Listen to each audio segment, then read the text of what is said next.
And we're live, everybody. Thank you all so much for joining us today. I have a very special guest with me. This is Brandon from Car Questions Answered. If you haven't seen his YouTube channel before, he covers really a very not well understood part of the auto business, which is predominantly around car auctions, the used car market, the overall car market. And he's somebody that I've been watching his videos, and we were on the Car Edge. I was watching the Car Edge Unplugged video, and Brandon was on there. They were having a really awesome discussion, and I was in the comments. I'm like, "Yo, if you want to come on, let me know how I can get in touch." It's like, send me an email. I'm like, "Okay, let's do it." And so Yeah, Brandon, literally the always. next day, he's here. So thank you so much for coming, man. I really appreciate you. Yeah, thanks for letting me come on. So since I've started doing YouTube, I mean, like just communicating and talking to a lot of other people that are on YouTube and just being able to talk to a lot of the fans that we have. This is my favorite thing to do on YouTube.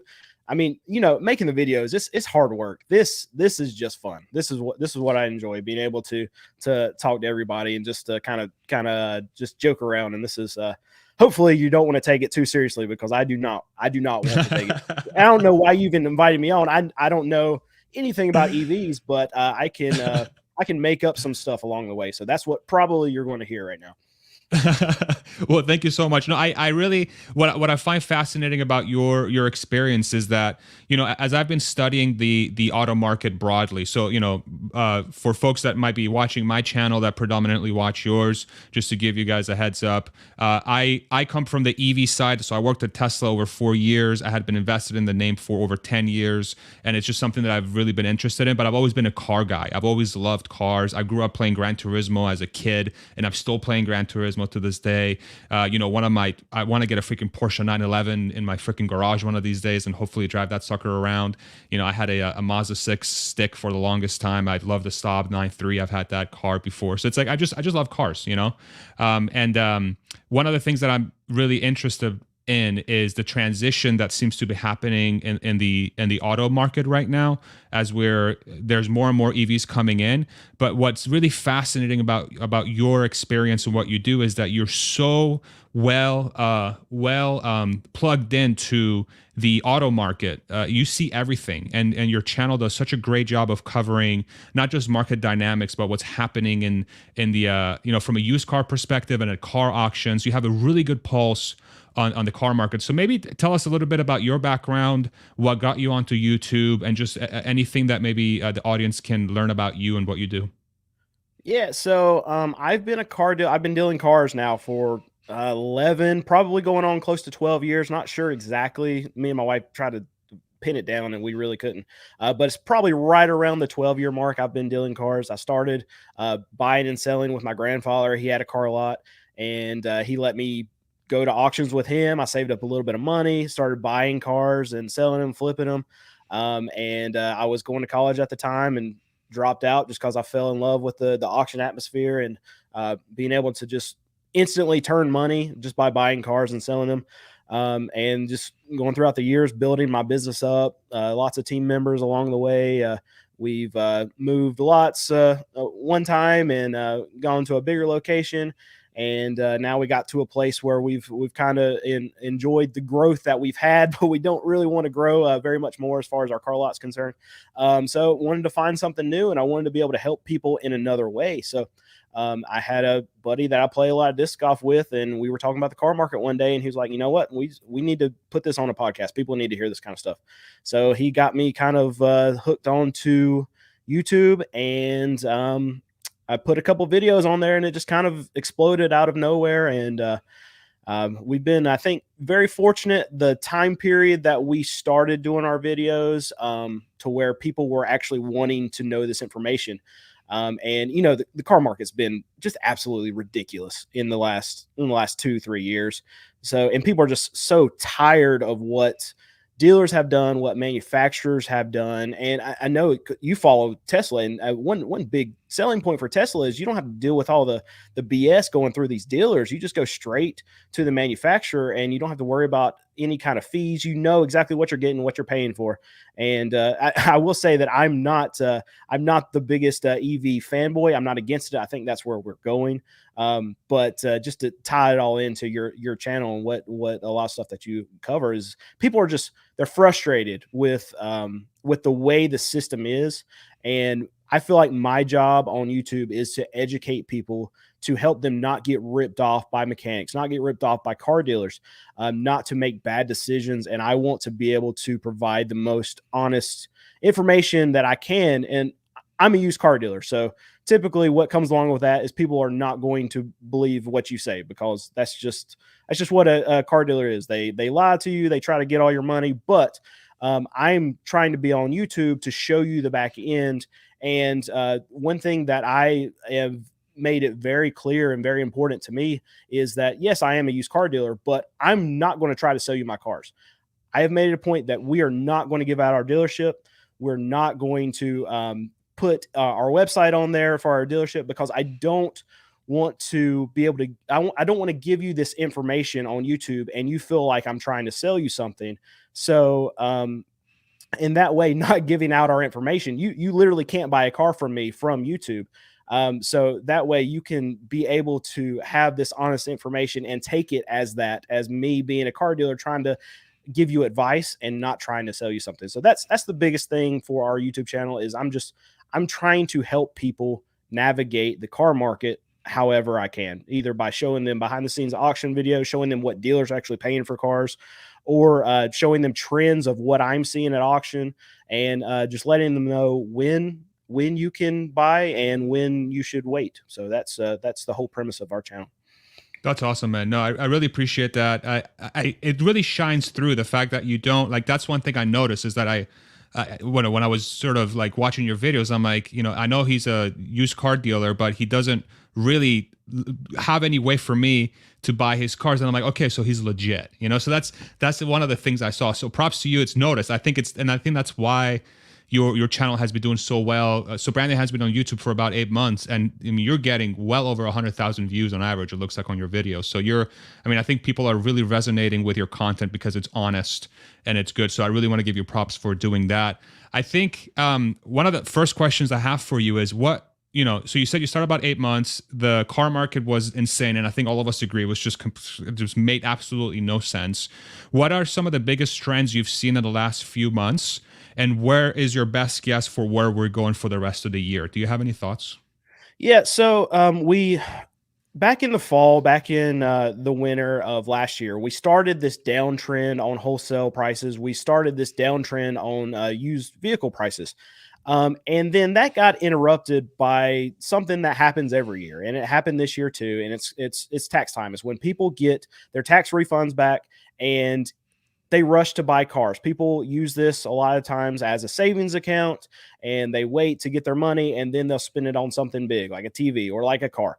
So every year, this is the time frame when dealers, they'll load up and they'll sell a lot of cars during this time frame. And because inventory levels, at least on the used car side, were so low during this time frame, we actually got this massive spike, a bigger price jump than we have ever gotten before during this past tax time. Now, this tax time was not as good as the previous year's tax times. There wasn't anything special about the money that was coming in. It was actually less than what we're typically seeing, but the inventory level was so low that we got this spike. And I say all that just to say we were going on a downtrend last year. Towards the end of the year, we hit this bump, and now we're starting to see that downtrend continue again.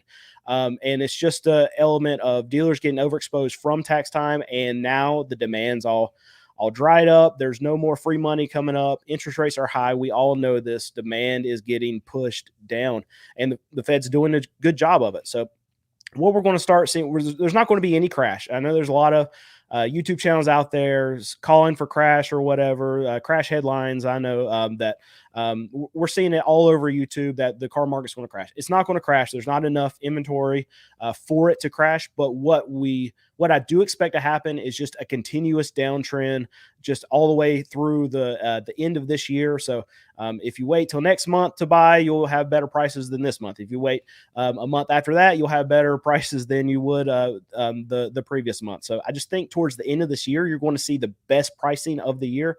And I don't have a crystal ball. I don't know, but these are the trends that I'm seeing. I don't see anything on the horizon to make used car prices spike again in the near future until we get to tax time next year. Even then, I think it's going to be a lesser spike than we saw this previous tax time, just because you will have more inventory in the system. There's more new cars being pumped in the system. Yes, demand is low, but you're going to see potentially more new cars being sold towards the end of this year than around now, just because I think these manufacturers they're already adding more incentives now. And you're already seeing a lot of dealerships actually come off their pricing because they know that they're not going to be able to sell anything like they were in recent times, just because demand is just so bad. I know I keep saying demand is bad, but that's what the Fed's trying to do, and they're winning. Mm-hmm. So would you say that that by far and away the biggest reason why demand is so low is because of price? Have you seen anything else that would say interest otherwise, rates. or is it just interest rates? Price Okay. and interest rates. Yeah, interest rates are huge, because if you had interest rates near zero like they were, then people would still be buying the crap out of new cars just because they could keep their monthly payments lower. And all that matters really to the car market is monthly payments. So if the price really doesn't matter. If a customer can get into a vehicle and they think they can afford the monthly payments, then they're going to buy the car. It's not going to matter. And it's just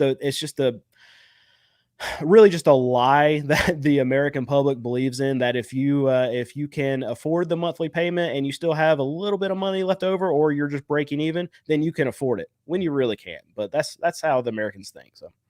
Got it. So then, would you say that, because one of the arguments that I hear is that, well, the Fed going up to 5%, where they're at now, and the lenders will offer something above that. It's not having nearly as big of an impact on monthly payments because it's just a 5% interest hike. But it sounds like it is, right? So is that what you're hearing from people? Is it really that big of a change from a monthly payment perspective? Like, say, if you were to take today's prices and say they were at 0 percentage points, like how big of a savings would that be to the end consumer? And is that really making that big of an impact? I would love to pick your brain a little bit on that. Now month over month, you're not going to, because interest rates month over month are not going to change all that much as far as what somebody's paying on an interest rate versus this month versus last month, even if this ticked up a little bit. But if you look at interest rates from here versus last year, on a monthly payment, that is hundreds of dollars, right? From a difference between what like a 3 or 4% interest rate on a new car versus what 7 or 8% now. That's hundreds of dollars when you're looking at a $60,000 to $80,000 car. And yes, they're still much money. They're crazy. If you're going to go buy a brand new F-150 right now, it's still $70,000, $80,000. So as far as month over month, it's not going to be that big of a difference, but we just continuously see this slow trend down, and the pricing is not coming down as much as interest rates are going up. And that's one thing to worry about for these OEMs, is because as these interest rates still stay as stubbornly high as they are, and as demand goes down as low as they are, they're starting to stack up vehicles. And I've heard you talk about it a lot.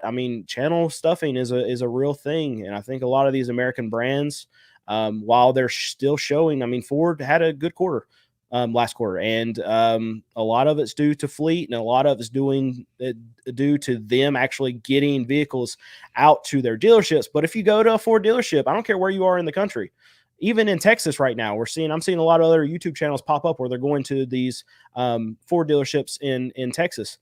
There are trucks stacked everywhere. These F-150s, it's a big problem. Yeah. Are you seeing that in the used lot as well, or is it just predominantly on the new lots? Like, what are some of the weaknesses you're seeing on the used car lot? Yeah, so right now you'll start to see inventory on the used car side stack up too. And this is not just a phenomenon of like what's happening in our market right now. This happens every year. So we come out of this tax time area, and then dealers, they're so stupid. I mean, these small independent used car dealers, because they go through and they sell everything on their lot during tax time. That's what happens. It happens every year, and you can predict it. And then they all rush to the auction right after they sell everything. There's about a 2-week span where money just hits really hard. And then all these dealers rush to the auction. They load up their lots again. But guess what? All the auction prices are crazy expensive during that month time when they're all rushing to buy these cars. And then all the money dries up just like that. All the tax money's gone. And now they're stuck in all these vehicles that they can't sell because there's no money in the system. Every year, it's the same way. And then prices start to drop significantly right around this time of year at the auction. And we're seeing that again this year. And it's going to continue from here. But if you drive around and see a lot of these used car lots on the side of the road, you're going to see them. They're stacked up right now. There's a lot, even a lot like mine. We sell a lot of cars, and all of our cars that we sell for $5,000 and under. So we sold through just about everything 2 months ago, month and a half ago, and lowered our prices. And whatever we had left, we got rid of it. And then we basically stopped buying because we know during this time period, the prices are too high at auction. So we basically stopped buying for about a month and a half. And now in the last month, we've started buying again because all these cars are starting to become cheaper. And we went from almost no cars, and now we're up to 70 cars.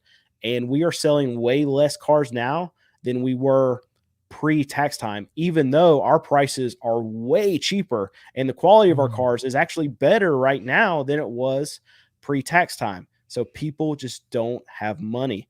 I said this on Ray and Zach's channel yesterday. So we got quite a few cars for $2,000, $2,500. And my sales manager talks to me all the time. Like every other phone call we're getting is like, hey, do you finance? Do you finance? Do you finance? And this is on a $2,000 car, a $2,500 car. Wow. People just don't have the money. They even need to finance this $2,000 car. Wow. Do you think we're in a recession right now? Yes. Yeah. Because that's one of the things I've been, just to give you my anecdotal evidence, I go to my barber. He's in Round Rock. I live in the Austin area in Texas. And Okay. One of the things I've been hearing from him is, I'm seeing less people come in. People, when we're cutting hair, more and more people complaining about not being able to afford their bills. There's less people there. My wife and I went to the mall this past weekend. We're both like, it's kind of empty in here. It's like you would think on a Sunday, the mall would be packed. Not seeing a lot of people. So you're kind of like, would you say you're seeing signs of it really sounds like it. Like there's a slowing down economy when folks are asking for a loan on a $2,000 car. So it does sound like you're seeing that from your side. That there is it's interesting that you say that, because me and my wife passed a couple of restaurants the other night, and it was it was either Friday or Saturday night, and we were passed by, and like it was empty, and it was like 5 or 6 o'clock at night, and we were like, well, that's weird, and there's nobody in that restaurant, and that just it's right on the side of a major highway, and it's just blew us away how empty it was. And I was like, was that recessionary? And she was like, yeah, probably. So we're noticing it everywhere. Especially just people buying our vehicles. Like we sell cheap cars, and people are still having a hard time getting the money just to scratch it up. And it's going to hit when a recession comes in. It hits my customers the hardest, and it hits them the fastest, because I serve a portion of the economy that's on the lower end. So they always get hurt the worst, and we're seeing it now. That's very helpful data. Thank you for sharing that. Have you seen this type of slowdown before? I know you've mentioned that between this period versus last year or before tax time and now tax time, you've seen a slowdown. But have you seen this sort of like overall downturn before in your 11 years, or is it unique to this time period? I'm curious to hear your thoughts there.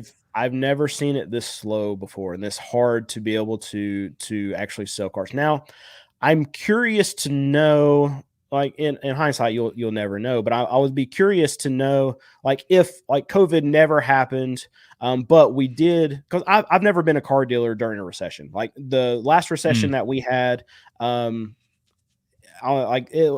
hard times were probably mostly over like during 2012. I think I became a car dealer like right around that time. So I've never really sold cars, bought cars, and sold cars during a full out recession. So I can't really speak to like what happened in 2008 Sure. when things really went sideways, went down. But I can say that I've never experienced this amount of slowness through my car lot. I mean, before the pandemic, we were doing 90 to 100 cars a month and able to find cars to service that or whatever. But now, I mean, we're doing probably 60 to 70 on average a month, and we have the same type of cars. It's just they're more expensive. So I'm because cars are so hard to find and because they're so much more expensive, I'm not able to have cars that I could sell for what I used to be able to sell them. We used to have a lot full of $1,500 to $2,500 cars, and now my sweet spot is like between $2,500 to $4,000. So if I got back to the range where we could have $1,500 $2,500 cars, I don't know if we would be selling upwards toward that 90 100 cars. I Hmm. would think we probably would just because it's so hard to find cheap cars, but you just can't find stuff like that because inflation's just hit the car market so hard that the cars that I used to sell for $1,500, now we have to sell those same cars for $3,000. 3 years removed from when it was a $1,500 car. Now it's a $3,000 car because we're having to pay $2,000 for it at the auction. Mm. What's that sweet spot monthly payment that people typically look for? Is it $200, $300 a month? What's that number? So this is not a question I can answer for you because I don't finance any of our cars. I don't like Gotcha. debt myself. So I don't even put my customer in a position where they can get debt from me. When a customer comes and buys a car from me, they have to have the full amount. I don't have any debt personally. I don't have any debt on my business. I don't like it at all. So I'm not Cash, baby. yeah, it's all cash. I'm gonna have it now. They don't literally pay me cash; they'll pay me a debit card or whatever. Right, of course, of course. There's still a paper trail, yeah.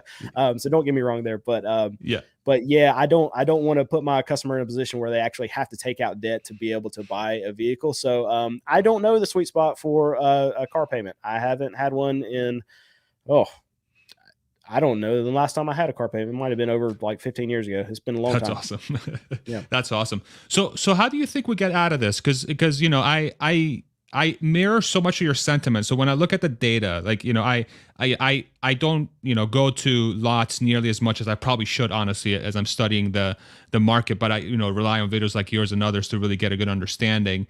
But a lot of the data points I was seeing is more cars on the lots. People can afford less because of record high household debt, record high credit cards, Fed rates being much higher than historical in the last 10, 15 years, call it, ever since we went to much lower rates. So everything's lining up to a slower economy, less people buying cars. And then on top of that, the way you described it is that we're at historically low inventory levels already, which is pushing car prices up because there aren't enough cars in the system to be really filtered through the lots. And then you have the additional interest rates on top of that, and the fact that people can't really afford cars. So how do we get out of this? Is this do we need more supply? Do we need more incentives? Do we need just somehow for the prices to come down in some other way? How are you thinking about that equation? So the cure for high prices are high prices. And that's what we're getting right now. We're getting the cure for it right now. We're getting our medicine. And so what's going to happen is that people can buy less. That's what's happening. They're buying less vehicles right now. So then manufacturers and dealers, to be able to sell vehicles, they're going to pull their prices down. And right now, people can't get their loans. So what's going to have to happen is that credit's going to have to ease a little bit for people to get approved for loans again. So all this has to happen to be able to move vehicles. And the only way that you're going to get supply is to move more vehicles, because how used car dealers like me get our vehicles is from auctions. And how a vehicle gets to an auction is from a new car dealer trade-in. So if new car dealers are not selling vehicles, then they're not getting trade-ins. And that's a big problem we're having right now in the used car market. And why we're not having any supply is because new car dealers are not selling anywhere close to the rate that they have been pre-pandemic. Even last year or the year before that, they're not selling these cars. So they're not sending trade-ins to the auction, meaning there's less vehicles. There's fewer vehicles for us used car dealers to be able to bid on, and that drives prices up. Now there's going to be, I mean, right now we're facing the reason that prices are coming down is because demand is so low, and because demand is so low, it's actually outweighing the lack of supply we have. If I'm saying that Wow. correctly, Yeah, yeah, that yeah. demand is so low that it doesn't matter where supply is because nobody wants to buy. So we're taking our medicine right now. High prices are fixing things because it's taking buyers out of the system, and as buyers come out of the system, prices have to come down to bring more buyers in, and as more buyers come in, there'll be more supply, at least on the used car side. Now the new car side is all in the hands of the manufacturers, and we're already seeing now that manufacturers they're pushing out more cars than they have been. So the new car side is correcting itself a little bit faster right now than the used car side is. You're already seeing, especially with the American OEMs, Jeep is, I mean, they're just absolutely, they're adding so many incentives. They're trying to give away Ram trucks right now. Ford is already adding incentives. They're going to start to add a ton of incentives because they're just F-150 sitting everywhere. So you're going to see the new car market correct before the used car market will. And as the new car market corrects, you'll see them sell more vehicles, meaning that they can give us more supply.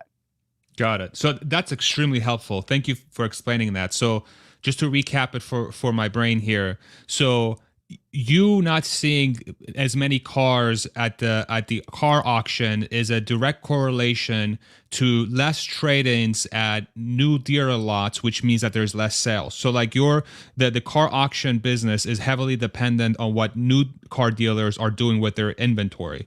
So if there is a lot of so let's say there's a huge spike in car auction vehicles for you to bid on, it means that new car dealers are selling a lot more cars that people are trading in their car for. And so that allows you to essentially have access to a larger inventory. I just want to make sure I have that correct. Is that a good way of saying it? Yeah, so I mean, it's not necessarily one for one because there are a few different ways that auctions can get cars. There Okay. are new car trade-ins, which is what all car dealers want to buy because those are the best of the best. Not everyone trades in their car because there's a problem. A lot of times they'll trade in the car just because they want to upgrade to a new one. That's the kind of cars we want to buy. The second way that we see a lot of cars come in through auction is repossessions. We all know that repossessions are going up right now. So we're seeing way more repossessions at auction, but car dealers don't really want to buy repo cars because they're not taken care of. A lot of times they come in trashed.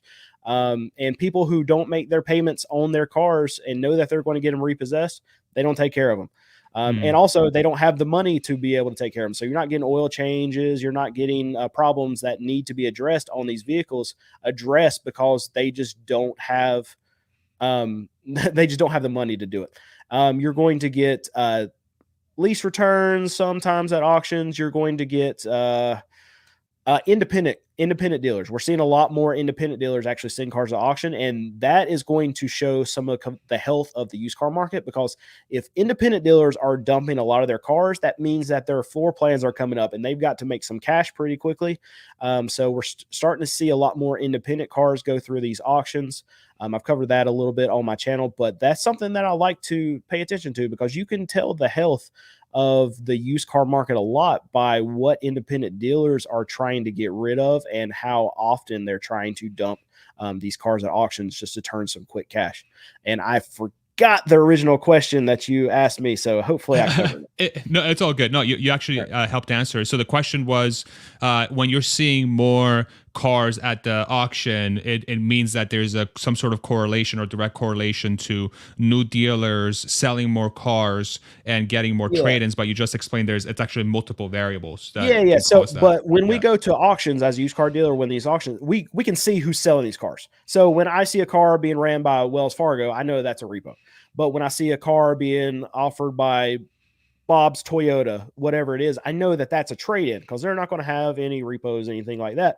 But that Toyota dealer is going to actually be sending the trade-in. So as we see more trade-ins from these franchise dealers, the ones that say Bob's Toyota or Got it. Dan's Ford, whatever it is, then that's when you can know that they're actually selling more vehicles.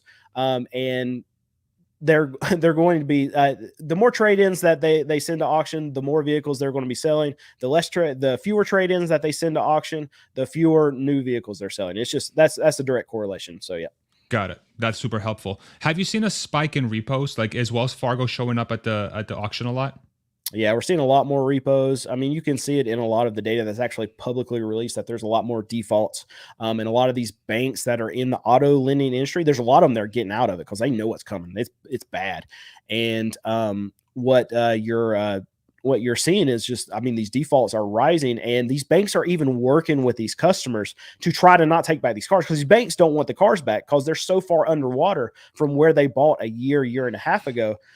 That they're worth so much less now than what they were, and the customers are so far underwater that now when the bank goes to repo it and then send it to auction, they're losing their butts on these cars because, I mean, one, they're not taken care of, so they're worth less. That, and two, because these customers paid way over MSRP for the new ones, and they paid way over what the values of the cars, and the banks allowed it to happen. They were loaning in some cases 140% of the loan values on these cars in the last 2 years. And they knew something, they had to know something bad was going to happen whenever prices did start to correct. It's just maybe they didn't think it was going to be this quickly, but they were offering up some loans that they shouldn't have. And now it's probably going to bite them. Got it. Super helpful. I mean, all of this is like, I hope it's helpful I think it's going to be super helpful for the viewership that's not familiar with your channel, just getting an understanding of what's been going on in the market.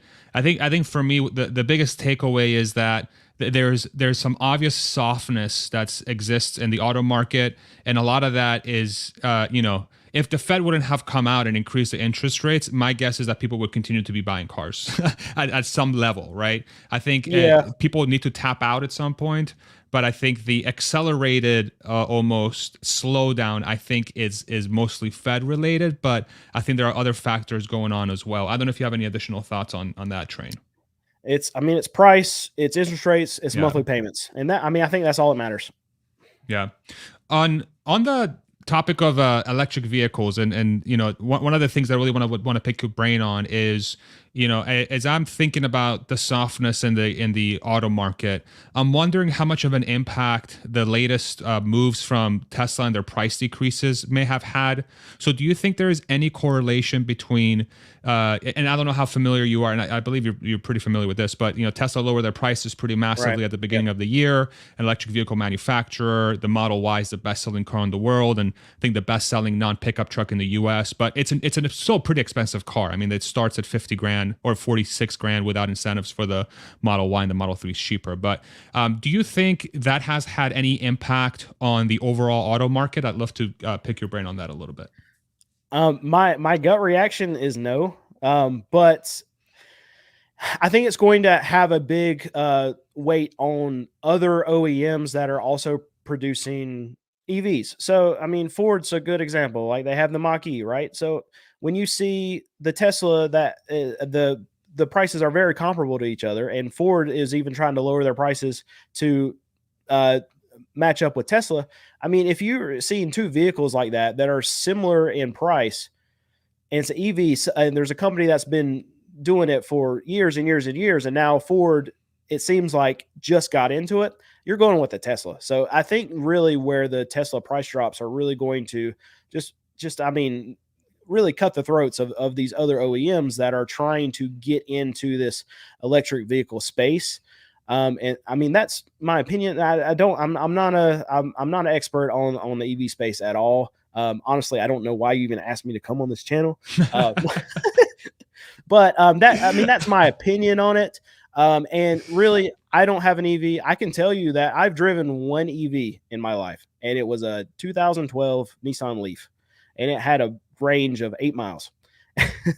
I will say that Dr. Know It All, John. He great channel. Check him out if you haven't. But I've done a video with him before, and he made me promise that I'm not going to drive another EV until I drive his Tesla. So hopefully soon in the next couple of weeks, I'm going to be driving this Tesla, and then maybe I can come back on here with you and tell you my experience with the EV. But I'm definitely not anti-EV. I think that's where we're going, and I really like the things that Tesla is doing. My biggest thing, I don't think the cars are the problem. I think the infrastructure is going to be a problem. And I alluded to this a little bit yesterday. I think you had a couple comments on it too. So I would love to hear your infrastructure thoughts. But like they were talking on Car Edge, how like North Carolina was going to be like the hub of EVs, and where EVs were making a big push. And in Charlotte, where I drive around a lot, there are 183 places you can charge your vehicle. That doesn't seem like a hub to me. Right. Yeah. So the way to think about an electric vehicle. So I've been driving them since 2016 exclusively. So I've only had electric vehicles, just Teslas, and we've driven them cross country multiple times. So we drove our Model S 75D, which had a range of about 250-ish miles or so, and we drove that thing from Pennsylvania to Texas, and then we have a Model Y, which we've driven from Pennsylvania to Texas multiple times, and that's closer to 300 miles. And so the way to think about the charging infrastructure is more for long trips. And so that's what the supercharger network is. If you think about it, like Tesla has a supercharger network, and then Electrify America is the charging system that's open to every automaker that uses the CCS standard, which is a type of plug. And then Tesla has their own proprietary plug. And the partnership I think you heard between Ford and Tesla is to use Tesla's plug and their supercharger network in the country. So those plugs are meant for long distance travel. And then the thought process is that the majority of charging it happens at home. So like we have a garage. So we have a single family home, and we plug ours in the garage. And then if you are at an apartment building, the thought process is that as more and more EVs are adopted, more and more these parking decks will install chargers, because the thought process is, with a gas car today, you have to go to a gas station, right? You don't have gas tanks everywhere. You don't have a gas tank underneath an apartment building, because that seems like that's not a good idea. But there's gas tanks under the gas stations, and that's where you can go. Where electricity is really everywhere. Anywhere that you have a light bulb, you have some sort of line that's running to that place. And so the thought process is scaling plugs would be so much easier to do than, say, scaling gas tanks if you wanted to fuel everywhere. Now, the one advantage for gas cars is that gas stations are so prevalent that you only have to drive, say, in an average city or town, a maximum of, say, 5 to 10 miles to go, quote unquote, charge your car. Whereas with a electric vehicle, unless you have something at home that you can plug into that will charge you overnight, you would have to go somewhere. Do you have any questions there? Or do you have any thoughts there? So I have a thought about it. This is where Tesla fails, in my opinion, so much. So I've been in the car industry now for 11, 12 years. Now with YouTube, I cover the car market. I talk about Tesla all the time. I read stuff about Tesla all the time. Just yesterday, I found out that it only takes about 15 minutes to charge a Tesla to up to about 85%. I thought previously that it was much longer than that. I remember watching videos from years ago where people would go on these road trips with Tesla to try them out, and they would have to sit for an hour and a half to get their cars to charge. This is what's been burned in my brain, and that just changed yesterday. So I feel like Tesla could do a much better job just with a little bit of advertising. You don't have to spend too much money, just a little bit to educate people like me who I'm in the car market. Like, I look at car stuff all the time, and I didn't know this. Tesla could spend a little bit of money to educate people about EVs, and they could sell so many more cars if they just tell someone like me, hey, it only takes 15 minutes to charge your car. Hey, you can charge it. I knew you could charge at home, but a lot of people might not know that. You can charge your car at home. It's got 200 miles worth of range on it. There's still people out there that think you can go like 40 miles and then you're done. And people are worried about, I mean, them dying. Now, I mean, you're not going to get people who want a truck on into the system yet, because I mean, what are their offerings? The Hummer EV and the Lightning, and the Lightning can tow for maybe 20 minutes and then we're done. So hopefully Tesla is working on that, and the Cybertruck is going to be something that can help us there, and that's going to do a lot to help people, especially guys who need to work, anybody that needs to tow anything or whatever, come along to the system. But there's just so much information that people don't know about a Tesla, about an EV, and this is somewhere where I think Tesla needs to get somebody other than Elon on the job of being able to push out some information to people who are less smart than Elon to understand what's going on. What's your opinion on that? I'd be curious to know. I think that's such a awesome statement. So I don't know if you saw this clip, but so Tesla just had their shareholder meeting, their annual shareholder With meeting. Kevin, Kevin With asked Kevin, about that. yeah, exactly. Yeah. And Elon was shocked that there was such a positive reaction to what he said. You know, like, hey, let's spend a little bit of advertising on the education. I think that's something that's starting to shift for sure for the brand. I think, having worked there, it's not part of the DNA of the company to really think about advertising, because in their head, they're like, well, the product will speak for itself, and all we need to do is just put it in customers' hands so that they can experience it and decide for themselves. It's just in their DNA. And I think the company now, sort of hearing you talk, and many others too, because I'm really trying to learn how everyone thinks about electric vehicles in general. I think an effort to try and perhaps educate or try to help people understand how an electric vehicle can be beneficial to someone versus, and try to dispel some of the fears could be very beneficial for them. So I think it's helpful. Like, for example, your comment of, it's going to take an hour and a half or whatever. I'll give you an example. So when we do our yearly road trip from Texas to Pennsylvania, we charge every 3 hours or so, and then we bring our dogs. And then by the time we walk our dogs and we use the bathroom and maybe pick up a bottle of water, the car is ready for another 3 hours of driving.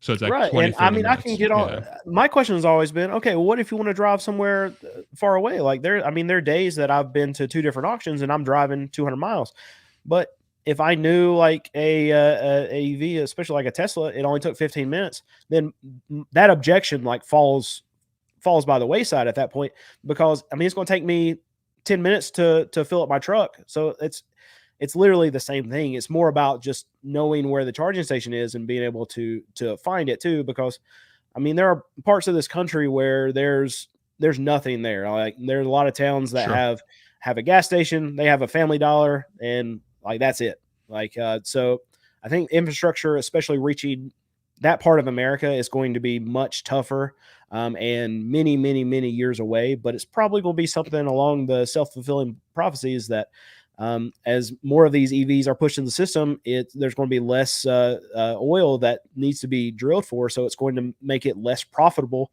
for these oil companies to drill, meaning that the price of gas is going to go up. So it's something that's coming, and I think it's just going to be kind of that self-fulfilling prophecy, because it's just going to stack prices, demand, price, demand, price, demand.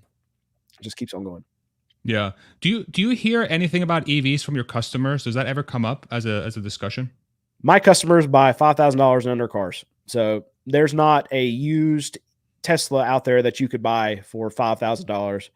And then, so that's not even in my customers' thought process. Also, my customers, they need to buy something that they know. They need to buy something that they know is going to get them to work. They don't need to have any questions about this vehicle. They are buying it because they have to feed their kids. So they don't need to experiment with this EV that they've never owned before. They have to buy a 2001 Ford Taurus that they know they're going to get out there, they're going to crank it, and if it needs some energy, they can pull it right up to the gas station, pump it up, and they don't have any questions about it. That's what my customer has to buy. So the answer to that is no. What percentage of the car buying market do you think fits that description? Where they when they're looking for a car, they just want a zero risk. I know what I'm getting. I just need a point A to point B machine that I don't have to worry about. Do you think that's the majority of the car buying public? I think no. I think there's probably more people out there that are able to buy something that maybe they just don't know that. I don't even know how I'm trying to say this. I think my customer base is more in a desperation mode. Um, when they get to me, they probably already had a car repo. They've already had their credit just absolutely destroyed. I think it's probably a very small percentage of people that actually come to me because they want to buy this 1,500, this $2,500 car. They're coming to me because they need help and they want to they want to be able to buy a car that they can't have it taken away from them. They don't have to, or they're trying to get themselves in a better financial situation for later on. So I really think that that's probably not a most of our economy that I'm dealing with. But I forgot what your question was again. No, I'm the so question bad. is See, when we go an hour and a half, you're going to get this. I'm sorry for it. it's all good. It's all good, dude. No, you're fine. You have nothing to apologize for.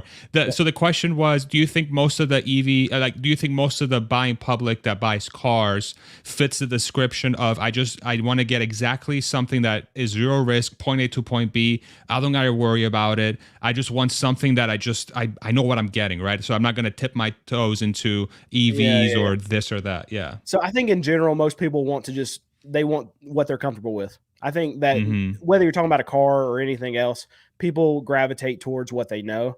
And Yeah. I think the people who are buying Teslas for the first time are going to be your people who are more adventure seeking people, probably people who are okay kind of stepping into the unknown because most people don't research either.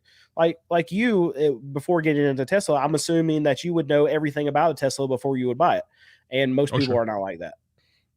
Okay, that's helpful.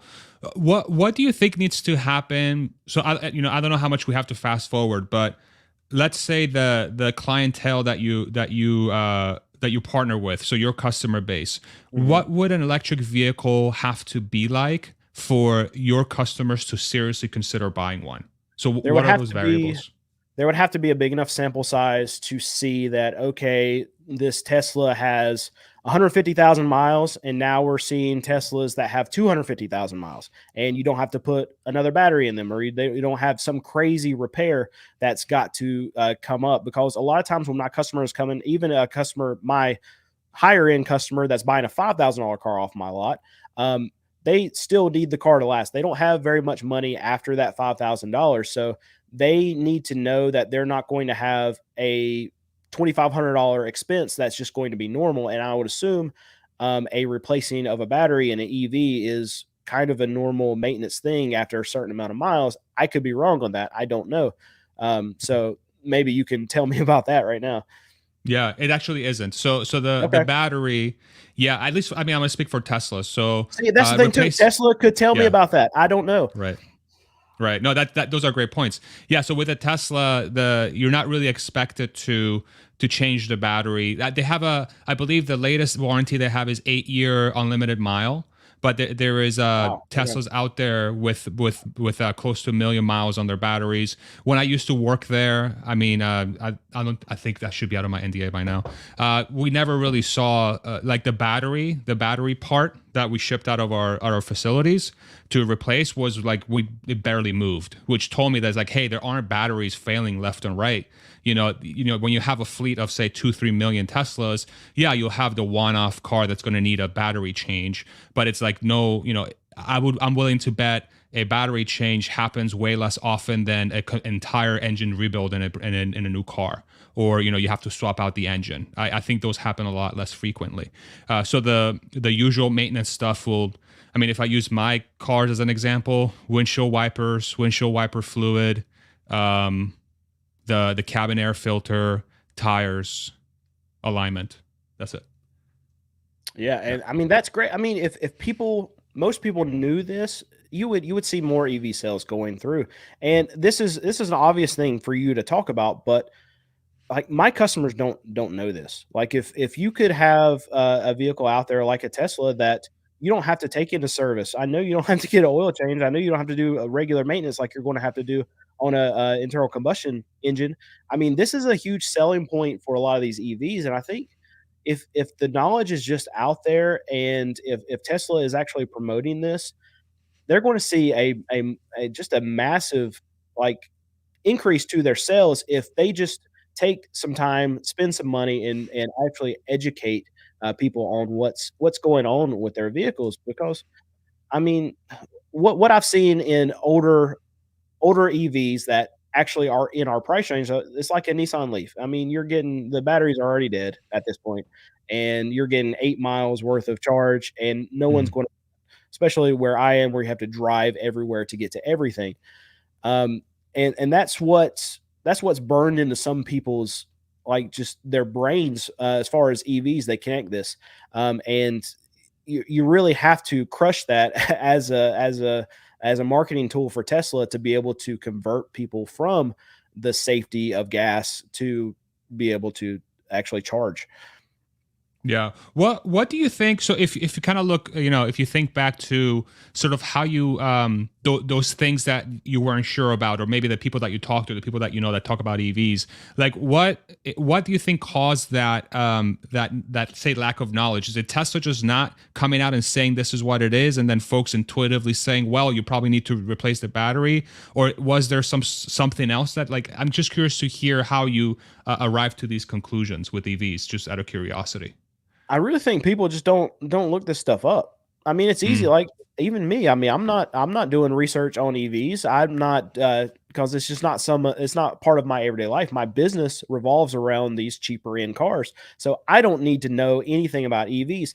Even with me starting this YouTube channel, like I follow Tesla as a company, but as far as the individual cars, the technology behind the cars, I don't need to know anything about them. And I'm going to now more in the future because this is actually something that's been very interesting to me to learn about. Just hearing from you and hear from Zach and Ray's channel from yesterday, it's completely changed my mind as far as I won't say safety, but as far as not worrying about necessarily losing charge and then being stranded at some point, which I know a lot of that's really just blown up anyway for most people that don't know about EVs. But just the simple knowledge of being able to talk to some people that have EVs has really changed a lot for me. And that just general information is not out there. There's no commercials on TV that's going to tell this older generation that, hey, you can get 200 miles with a Tesla.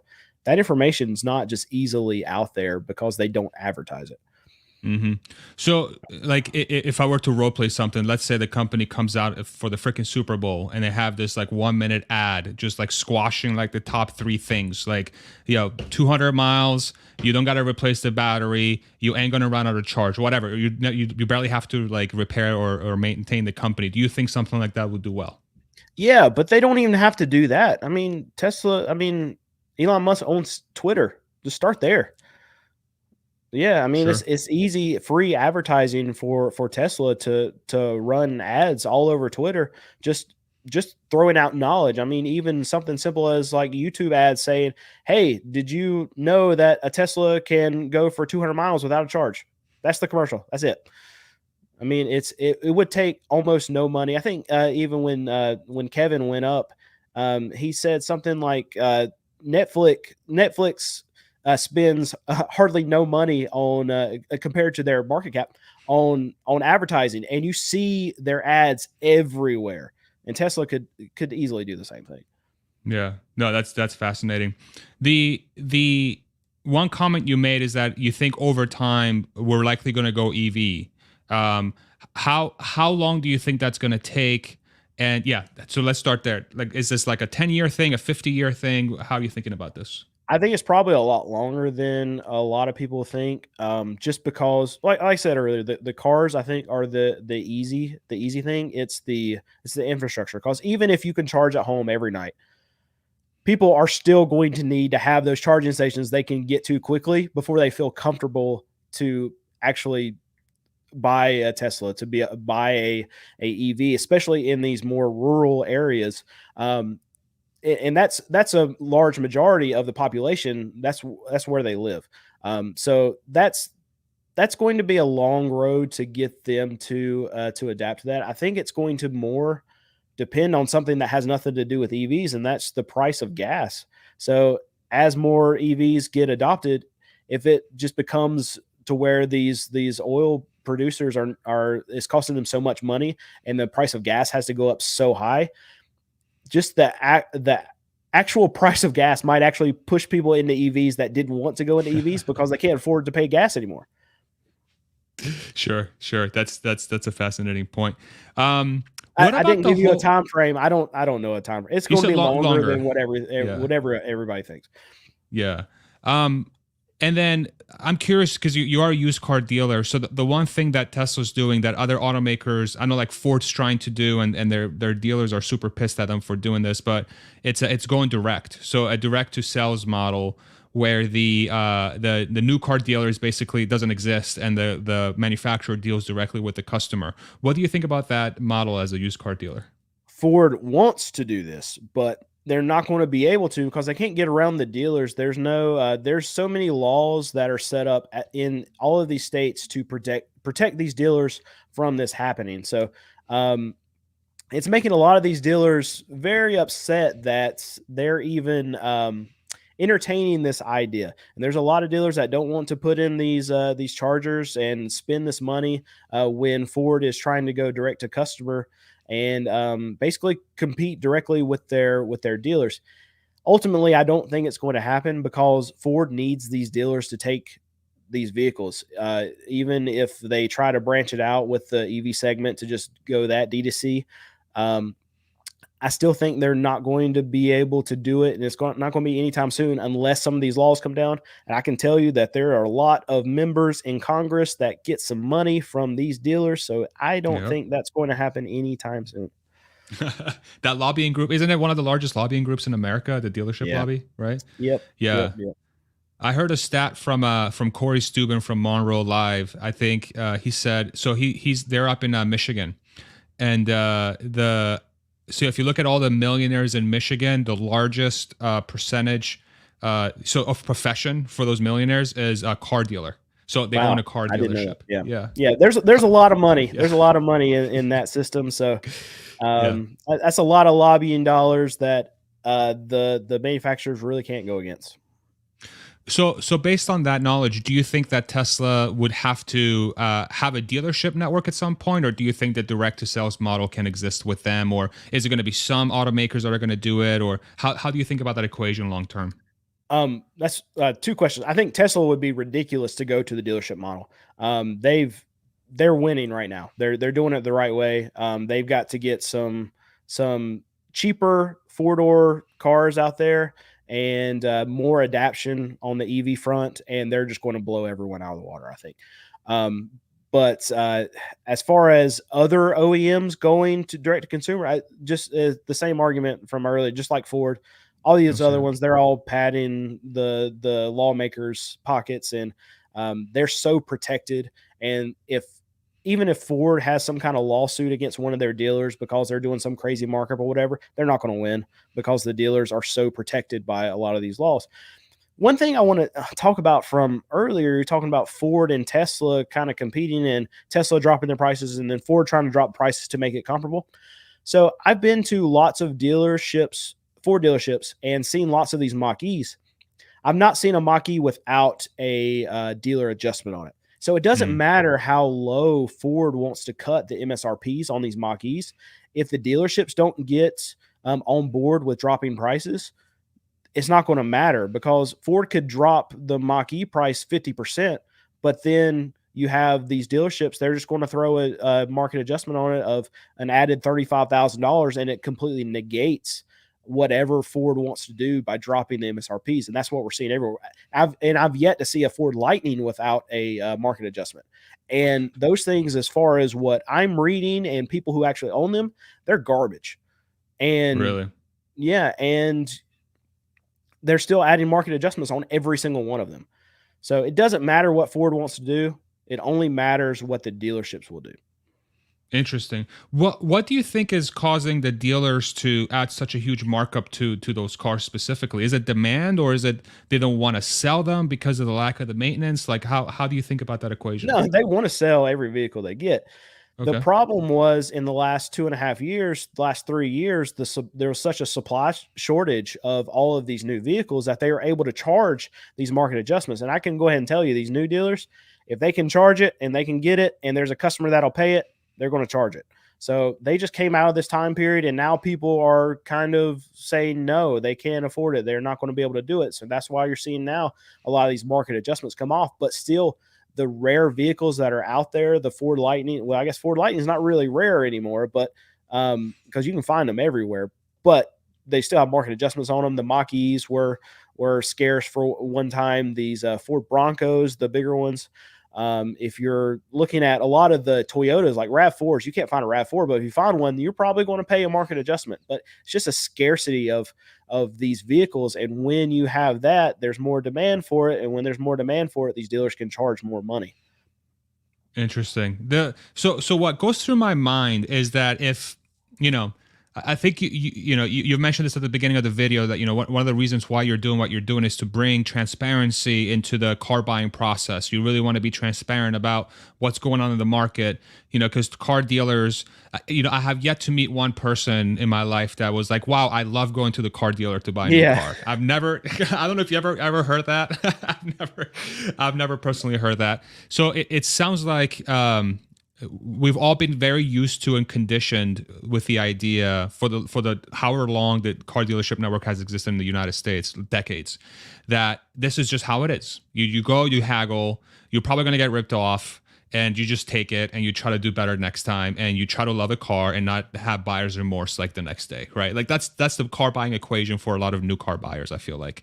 And now you have a player with Tesla that's doing the direct to sales model that has transparency in pricing, and you just buy it online, you show up to the dealer, 15 minutes later you drive off, and you paid the same price as everybody else did on that day. So what do you view the dealership network as a liability in the United States when you have a player that's doing direct, or do you think or do you think about it differently? How do you think about that equation? Do you think it's a liability? So it's kind of, the dealership model is a double-edged sword for a lot of these OEMs, right? So they can help them they have this big network where the OEMs can just ship these cars out to these dealerships, and then it's the dealership's responsibility for selling them. They're hands off at that point. Once they get up to the dealership, it's a sale. So that's a good thing, right? But it's also, on the other side of the sword, it's the dealerships control the pricing. So if the dealerships want to do this crazy stuff that they've done in the last 3 years, I can tell you Ford's reputation has been damaged in the last 3 years because of their dealerships. There have been people that have gone on to a Ford dealership. There's not a lot of F-150s there. They see a F-150 that they want, they like it, and then they see the dealership wanting to add a $20,000 dealer markup for no reason other than there's not a whole lot of them out there. And that customer will walk, and that customer will go somewhere else and try to find another vehicle that doesn't have this crazy markup on it. And that customer probably will never go to a Ford dealership ever again. These dealers are hurting the trust of their brands for the OEMs. And I've talked about it, and I feel like I talk about Ford too much, but I've seen this at Ford more than I've seen it at any other dealership. Ford is just, their dealers are out of hand, and it's really this model is, I think, hurting an OEM like Ford way more than it's helping at this point. Now, pre-pandemic, when they weren't able to do this, maybe we could argue the other way, that the dealerships were actually helping because Ford could send them out to the dealerships and their hands are washed and they're still selling a lot of vehicles. But now I really think that the dealerships are hurting these OEMs more than they're helping. And so it sounds like the solution then is just if you stop ripping off customers and actually give them a reasonable price and give them a good car, then a lot of this is solved. Is that the right way of thinking about it? Right. But then there's going to be your perspectives of, okay, well, now what's a good price? So, I mean, really, You can get into that argument at any time during this whole pricing model, whether it's before the pandemic or now. But I can tell you now the prices are too much. But just that's the situation that you're getting into with a lot of these dealers, because they're defining what a good price is, and they're saying that, okay, with stuff scarce, then we can charge more, and you're still getting a good price. It's just there's not a lot of them out there. Got it. What's the most popular brand that you sell in your lots? Like, is it Toyota? What's the biggest brand? Toyota is my preferred brand to sell. I will say that Toyotas still demand, even on the used cheaper side, they demand higher prices than any other brand. Um, but I would say we probably look to buy Toyota more than any other brand, just because I know Mm, we're not going to have all that many issues. Like, we buy cars when we're selling for $5,000 and under, they have a lot of miles on them. So anywhere from 150,000 all the way up to 250,000, I still know that a Toyota Camry, a 2002 Toyota Camry with 200,000 miles, is the same thing as like a Ford Fusion with 80,000 miles. So I just mm. know that they're good cars, and we're not going to have to do a lot to them, and the motors and transmissions are going to last for a very long time. I see Toyota Camrys, especially in that age range, all the time at auctions with 400 plus thousand miles. So I just know they run forever. Crazy. Legendary. I love just how everyone agrees that Toyotas last forever. It's like they've Yeah. done such a great job, and I think that's the reputation they've built ever since they took the US by storm back in the, I think it was the 80s, right? With like the Japanese invasion, 70s, 80s, around that time frame, maybe even 90s. It was, I think, starting in the 80s. They took everyone by storm. You had a lot of the US automakers sleeping at the wheel. Sorry for the pun, but sleeping at the wheel with a lot of their brands. And then all of a sudden, Japanese came in with affordable, reliable cars, and they've built this reputation of, dude, just buy the freaking Camry because it's going to last forever. Buy the Corolla because it's going to last forever. It's just That's in, fascinating to see it. that's Yeah. interesting that you say that they came in with these affordable cars. Is that not what Tesla's kind of trying to do right now too, to come in with a little cheaper model? And like these OEMs, these American OEMs, like they're not even making four-door sedans anymore. And Right. it might be because they know that they can't compete with Toyota, they can't compete with Honda, and now maybe they can't compete with Tesla. So they have to go after these higher margin products with these trucks, with these big SUVs, because that's where they're going to make their money. So if there's a company like Tesla or any other companies that come out where they can provide a cheaper uh, big truck, a cheaper big SUV, it's going to be tough for these OEMs going forward, and they know. I think that's why Jim Farley's trying to get up with Tesla, and they're all buddy buddy. And I don't understand why Tesla is allowing this partnership to happen. It's good for Ford, I think bad for Tesla, but I understand Tesla's their mission, and it's good for the mission. Maybe not great for the company, but maybe there'll be some kind of licensing deal that we're not being told about, something like that. Yeah, I think what's happening behind the scenes, Tesla rarely does something that's not, it's definitely for the mission, but they're definitely winning in some monetary perspective. Like my Right. gut is, when a non-Tesla comes and charges that, they might charge a premium, or Ford is paying them a licensing fee every year to be able to use the charging. So it will be a net positive for the company. Maybe they might just break even, on it, but I think the net impact will be positive, because you think about the dynamic, right? Anytime a Ford car shows up at a supercharger charging spot, it's going to be surrounded by, I don't know, 5, 10 Teslas. Teslas. Yeah. So you're basically just, every time you go charge, you're driving into a Tesla parking lot, a Tesla dealership, quote unquote. So like from that perspective, yeah. Yeah, see, my question too, from a Tesla standpoint, is are they just trying to be like the operating system going forward? Because they could have all these shell companies of like Ford, GM, whatever they're making, but they don't have the technology to be able to put this self-driving stuff, all the data that Tesla's just perfected in the last 10, 15 years. And Tesla's already got it. Could they just become the Android for all these different phone makers, and basically do that in a car? And then it's just like Tesla and Apple, and then everyone else just makes phones. Yeah, that's a fascinating question. That's something that's been thrown around a little while here in the last couple of weeks, ever since the initial partnership came out with Ford and Tesla, and Elon Musk was, he was saying, hey, like, We're willing to help with anybody on the software side, on the FSD side.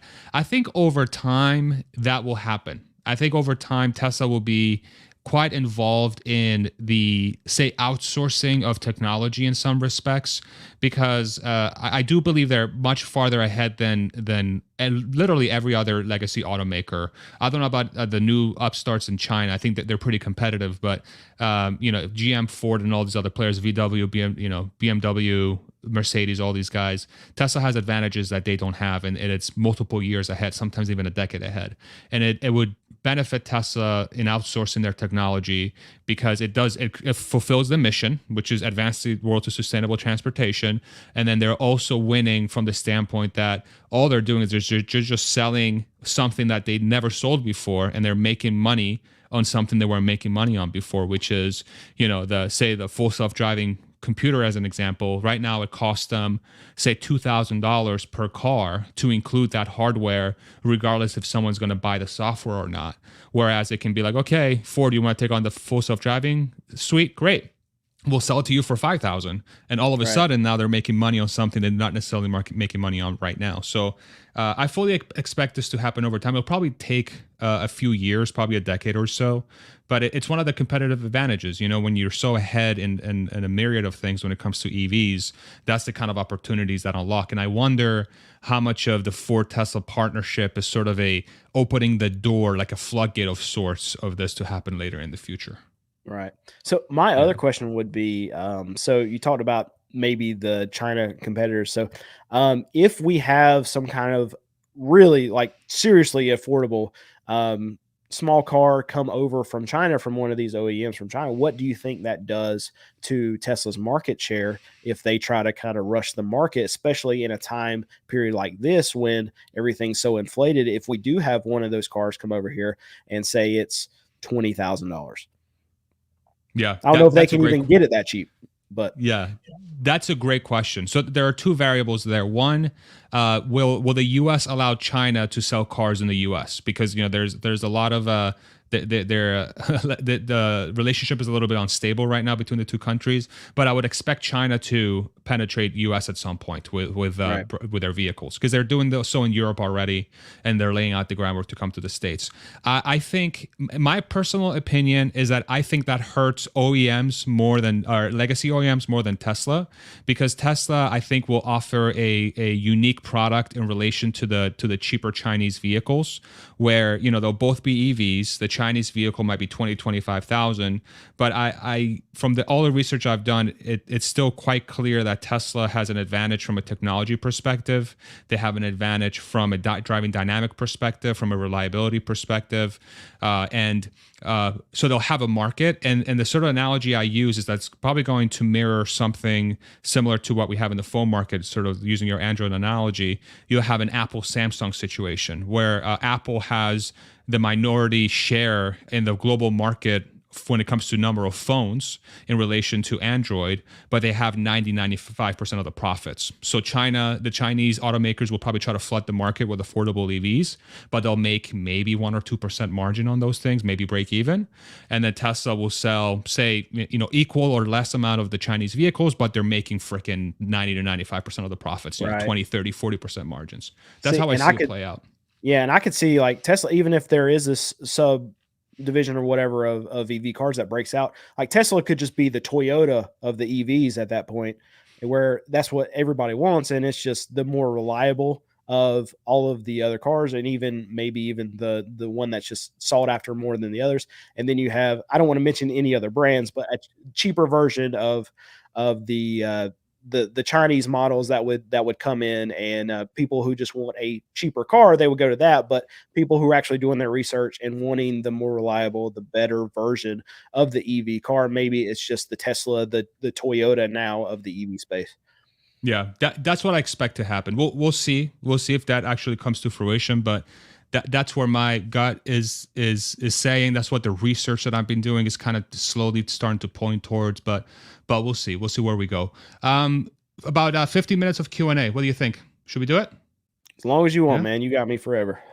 Awesome, dude. Appreciate you. Thank you all so much for sticking with us thus far. It's been a fascinating discussion with Brandon. Make sure you do check out his channel, Car Questions Answered on YouTube. He's been on YouTube for a little over 8 months, and his content is phenomenal. Make sure you go check it out.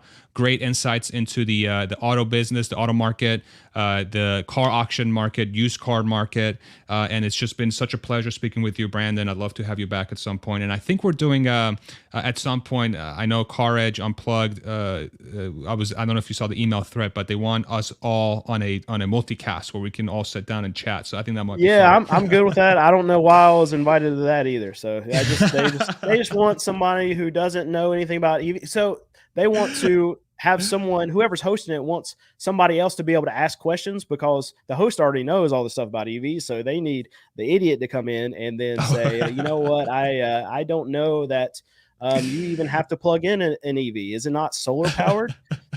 So I don't know, man. I think you're being too modest. I really yeah, I think it's great to have your insight, because you're just clearly so knowledgeable. And in the end, I mean, EV or not, it's a transportation unit, and you understand transportation. And so that's ultimately the most important thing there. So cool. All right. So let's go ahead and pull up some questions. Producer wife, I'll let you take over here and pull up the questions that you think are the best ones, which is all of them. Paul, what are dealers going to do with all that unsellable inventory? Well, what do you think, Brandon?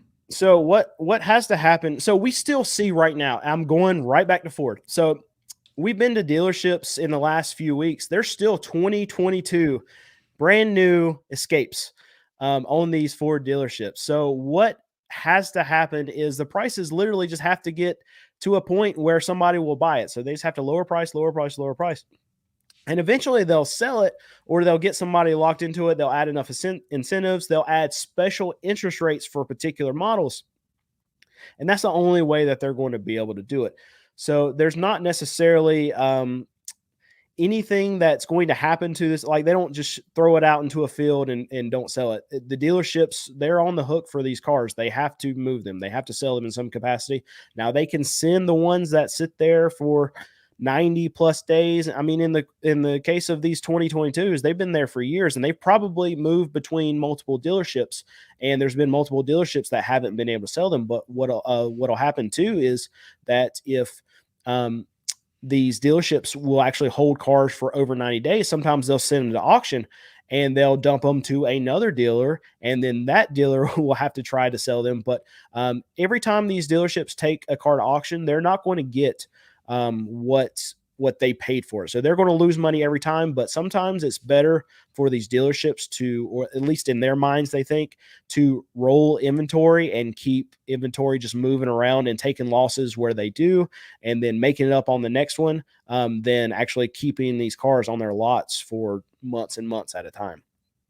Got it. That's helpful. And so the conventional wisdom would say that at some point, for each car that's sitting unsellable for any number of months and years, it sounds like, at some point, a dealer that ends up with that unit is going to have to lower the price low enough to just take that hit, and then they're on the hook for all those losses, basically. Yeah, they either do that, or they send it to auction and try to give it to another dealership. But when they send it to auction, they're going to take a big, I mean, they're going to take a big loss on it. So that's what we're seeing at auctions, especially. That's why I like to watch a lot of these independent dealers too, because they're doing the same kind of thing.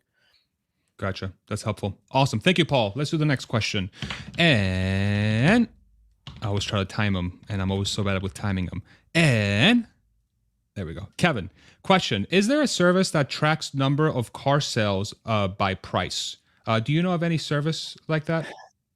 Not by price. I don't know if you're looking at like new car sales or used car sales. If you're looking at used car sales, there's not going to be anything out there, because a lot of these small dealers, they're not reporting any of their numbers to any kind of entity. I mean, they'll report it to the DMV or whatever. So I've heard that Car Edge actually has access to, I don't know how they've done it across all the states, but access to the actual data when these cars are getting registered from these dealers and how much they're paid. I haven't researched it on their end. That's probably my fault, because Zach's asked me to look at it too. But they have some information, some data saying that they can actually show what cars have been sold. So this is kind of a plug for Car Edge. Go check them out, because I think this is the kind of thing that they're working on. But to my knowledge, there is nothing else out there really that's tracking actual sales data. Yeah, that's so with Car Edge. So one of the things I'm working on with them on the back end, and it's I'm not being paid. It's just like we're just doing it because it's like fun, which tells you how big of a nerd I am. They have the data in that for all the dealers, and so they're working on releasing a product that will allow really anyone to have access to a bunch of different data points as it relates to the new and used car dealership market, probably the new car dealership market, I would guess, with this one specifically, or maybe both, who knows. But yeah, so we'll see. CarEdge.com. I'm working with Zach and Ray and those guys. Yeah, and my so wife we'll just put in the comments, she knows more about this than I do, I guess. So she says it's not all states that they've got Okay, it's data, not all states. they've got the data for. Yep. Okay, gotcha. Yeah. So And then Zach, if you're watching this, you can put me and Farzad's check. Just send it in the mail to us. We'll take our commission from that right now. Thank you, sir. There you go. I look forward to my 4 cents. Let's do the next question. Thank you, Kevin. If I do come across some data sets, I'll make sure everybody knows it, because it's very helpful data for the public. Next question. Shane, thank you so much for the $2 super chat, brother. Really appreciate you. Brandon, check out Sandy Monroe Tesla teardown vids. Have you heard of Sandy Monroe? I haven't watched any of it. Okay. There's this channel called Monroe Live, and it's Sandy Monroe, who worked at Ford for a long time. He has an independent firm called Monroe and Associates, where they tear down basically every new car, and they just have videos for free. So if you want to get into like the like super detail as to how a car works and everything, definitely check it out. Yeah. Okay. Yeah, that would be cool to see on an EV. Yeah, they do a really good job. Thank you, Shane, for the plug. Sandy, Corey, I look forward to my check. I'm kidding. Appreciate you guys. Let's do the next question. And Mimi, Farza, tell him the stream is full with positive comments on our guest. Very much appreciated with another perspective. Mimi is a longstanding member of our channel. She's awesome. She's all the way up in the Scandinavian countries from Sweden. And yeah, so there you go, Brandon. Awesome. Thank you so much for coming on, brother. Yeah, I really appreciate that. And it's not that I have a different perspective. I have no perspective. So that's good. So maybe I'm getting some of the questions out that other people that don't really know what's going on in the EV space to someone who's very knowledgeable. And I'm very it's very humbling experience to have my wealth of knowledge on the used car industry and then have no knowledge on the EV space. But it's very, very good for me to learn this kind of stuff. Well, thank you for coming on. I really appreciate you. And yeah, like I said, it's like, I feel like we're both exchanging information that I don't know anything about the used car market, or really anything outside of EVs much. And you've just helped me understand that so much. And if I'm helpful in the other way, then I'm so happy. But thank you, Mimi, for sharing that. And I'm so happy to hear that our community is treating our guests so well. Question, not really, Brandon. Enjoyed your content for 3 to 4 months now. Great insight and actually really relevant to Tesla and EVs. Thanks. Yeah, I really appreciate it. So, I mean, a lot of the content I think that I put out as far as looking at these dealers and how horrible some of these dealers are should push you to go want to look into Tesla and see if there's something that you want to buy, because you're not having any of these crazy fees and markups at Tesla, and it's a much different buying experience, and not one that I think you're probably going to want to avoid like you would a dealership. Yeah. Thank you, Roger, for that really nice comment. Let's do the next one. And damn it, I'm so bad at this. Agwan, are all dealers new and used going to install Tesla charging stalls with the new incentives Tesla offers? Have you heard about these incentives? I don't know. Yeah, I don't know what incentives are they adding. Yeah, so looks like they're and I'm a little unfamiliar, but I know when we used to have our small business back in Pennsylvania, Tesla helped us. They basically helped us pay to install destination chargers at our business. So they had like basically like 240 plugs, basic 240 volt plugs, but they're like super. They have a shell and everything. So. Right. Do you think? I mean, would that be an opportunity for you? If, like, so let's say Tesla cars, or EVs in general become super affordable, would you look to have something like that installed on your dealer, I or mean, is that? if we ever went to, I mean, it could be years and years from, and I hope I'm not a car dealer at that point. But no, no, just kidding. But if it gets to be a point 10 years, 15 years from now, where we're starting to have EVs that we can actually sell to our customers at reasonable prices, then we're going to have that. So it's not going to be, isn't there's not going to be any incentives that are going to push us to do it. We're just going to have it. So as more EVs are coming onto the system, and as more used car dealers are going to have EVs, it's just going to be a factor of it's just going to happen. Yeah. I think what's interesting about this question is that now that the Ford and Tesla partnership has happened, there's momentum on the Tesla's plug to become the standard in the States. And so if that's the case, then theoretically Tesla, like, we talked about, how they could have sort of a support ecosystem. Oh, are we still there? That was weird. Yep. Like they both, I'm still here. that I was saw the strange. little bump Okay. though. Yeah. That was weird. Thank you, StreamYard. I wonder if Tesla will just become the standard provider of plugs in the long term, if they become the standard. But we'll see. I'd And be is interested to see is that. is that the play? I mean, is that the play with this whole Ford thing? Is they're just going to own the whole system, and now they do it with Ford. Now they're going to go to GM. Now they're going to go to Nissan. Now they're going to go to whoever. And then they're just going to own the charging system, and now let them just. I mean, we still make Teslas or whatever, but or let them play around and fight with each other, and it doesn't matter because we're going to get money off each one of them now. Exactly. I think that's a long term play. It's for every electric. So now Tesla has an incentive for every EV maker to do well, because for every EV on the road they make money, and Right. for every EV on the road they'll charge at a place that they see other Teslas. So I think you're right. I think that's a long term play. And I It's mean, like shareholders, yeah, yeah, they love the service, the services, the reoccurring thing. And now yeah. Tesla can have it where, you know what, you don't have to pay for every fill up. You just need to pay us $100 a month, and you get access to this charging station every month. You got it.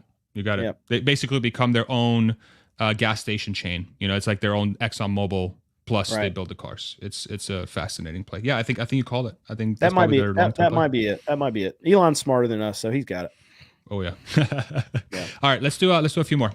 And Yatin, what percentage of inventory is actually financed versus bought by cash by dealerships? Great question. Do you have any data around this? This I actually don't know. I think what they're talking. It says financed.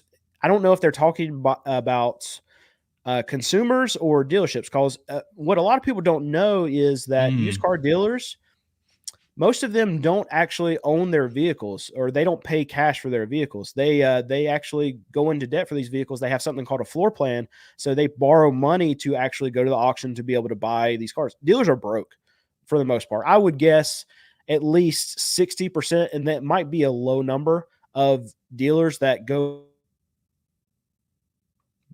uh-oh. Uh-oh. Okay. Hold on tight, guys. Looks like we're having some connectivity issues. Give us a second. Are you still there, everybody? Let me check the comment section. Brandon will be back shortly, I hope. We'll see if we can get him back. Looks like StreamYard is having some issues.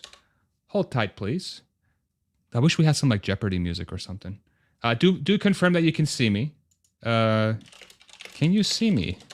Let me make sure producer wife can see me. Should I do like a dance or something while we wait for Brandon to come back? Let me send him the link again. Copy. There he is. Oh, producer wife is back. Oh, I lost producer wife too. It's literally just me. That's strange. Sorry, guys. We'll get Brandon back here in a second. Okay, he's back. There we go. All right. All right. I don't know what happened there. I don't know what happened, but both you and the producer wife disappeared. Looks like maybe it was Ford jumping on and being like, "Come on, guys, stop telling us all." Okay. Yeah, it might have been Ford. So you were saying something very interesting, that the dealers are most of their cars are actually bought on with loans. So keep going with that train of thought if you don't mind. Yeah, so most dealers, they actually don't have the available funding to pay cash to actually own their inventory. So what they do is they do something called a floor plan. It's just a credit line provided by a lending institution, a bank, whoever, to give these dealers money. So as these cars sit on dealers' lots, and this is why it's so important right now. This is why I cover this a lot about the market getting slower. As these cars sit on these dealerships' lot, they actually have to make payments to the bank. They have interest payments that increase. So if you have a market that's going down, your dealer costs are actually going up as they're not selling cars. And at some point, those lines they cross, and these dealers get underwater on these vehicles. And believe it or not, these dealerships can actually have their cars repoed by banks. I know it's usually the dealer that's going and repoing a car from a customer, but banks can go and repo cars from dealerships, and then they send them to auction and help them sell the cars, and they just dump them for whatever they bring. And the dealership is then responsible for coming up with the difference. And on top of all of that nonsense that's going on, there's extra fees that these dealers have to pay.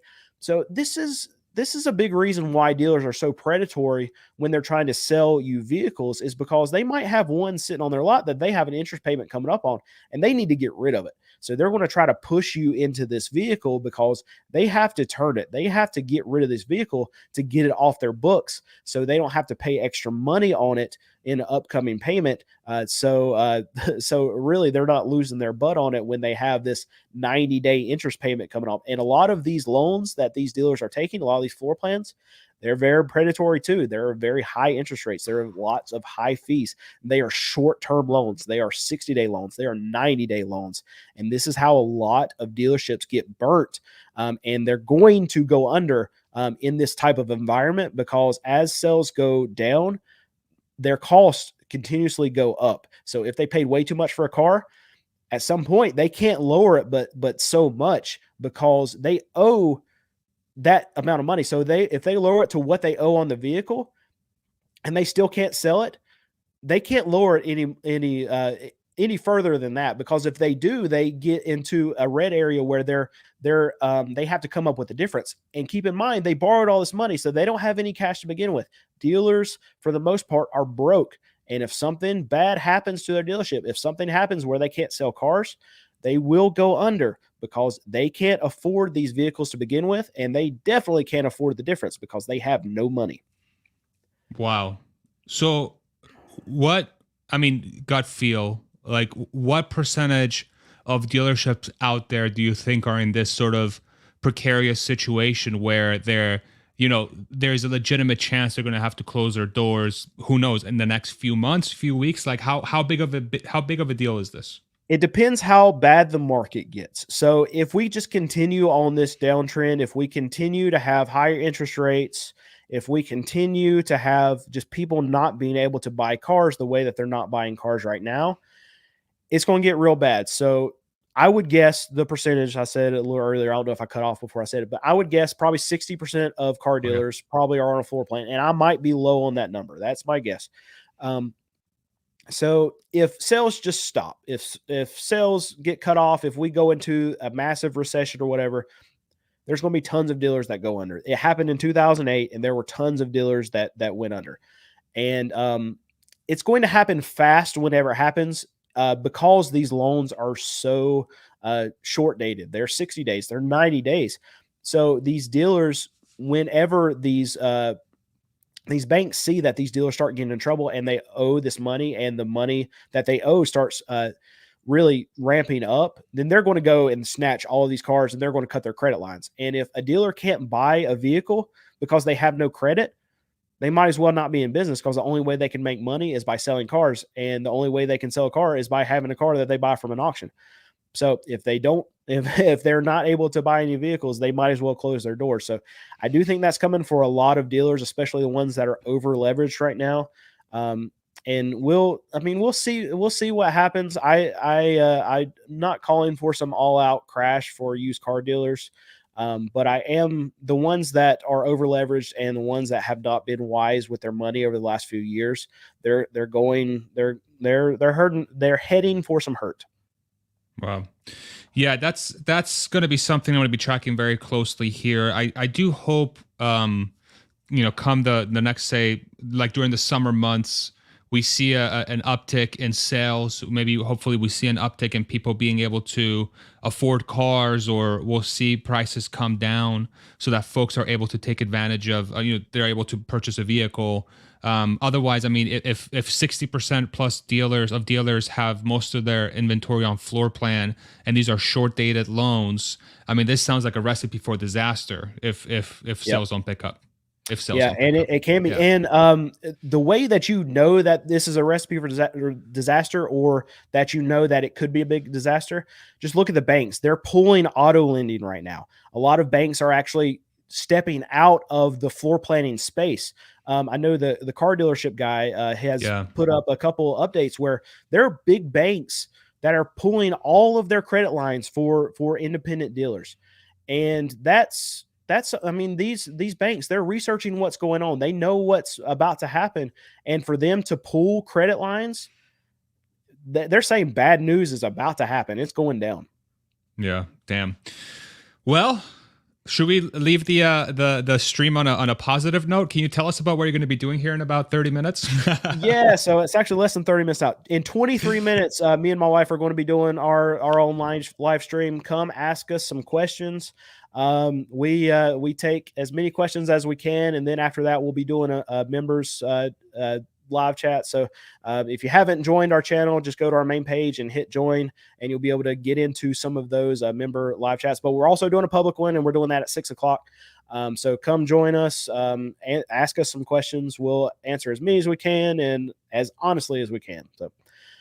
Awesome, man. Well, thank you so much for coming on, Brandon. Really appreciate you. Car questions answered, wealth of knowledge. Go check out his live stream, join his channel. Again, thank you so much, man. This was a very eye-opening discussion for me. I learned a lot. You're welcome back anytime, and I look forward to speaking to you again soon, hopefully. Thank you so much, man. Absolutely. Appreciate Yeah. you. Thanks for having me on. I really appreciate it. Thanks, guys. Of course, man. All right, everybody. We'll see you in the next one. Thank you, mods. Thank you, everybody in the comments, for keeping the discussion respectful. Always appreciate you guys. And last but not least, producer wife, great job as always. Thank you so much. Appreciate you, baby. Great job. And we'll see you on the next one. Take it easy, everybody. Bye-bye.